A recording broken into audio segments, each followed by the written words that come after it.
taking into consideration the growth mindset that's really essential for success and fulfillment, what are a few takeaways from the book, the authenticity, and weaving in kind of the use of social media as a tool?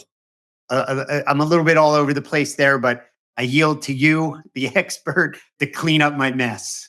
Nothing to clean up. So, in terms of authenticity, the first thing that I tell even top level executives is think about what it is you bring to the table that is uniquely you.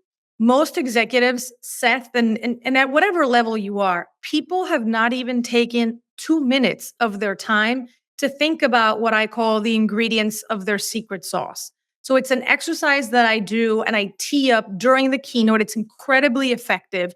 And then how do you share that with other people? Because the things that you may find out and discover about yourself may be things that you are ashamed of, maybe things that you've been hiding your entire lives. Is it, an addiction that you've overcome, but that has now, really formed and shaped who you are? Is it your family background and something that you've kind of hidden from the world because it's not aligned with this idea of a successful executive, for example? So, getting people to discover first the ingredients of their secret sauce. So, having that strong sense of self. Secondly, it's understanding your blind spots, right? You're not going to be liked by everyone. You are not going to be easily understood by everyone. So, what are those areas in which you need that strong support system? And I can go deeper into that because that was fundamental to my work as a journalist and being able to communicate a story that the whole of the country was going to be able to understand. And what was the support system and the team that I needed in terms of my own blind spots?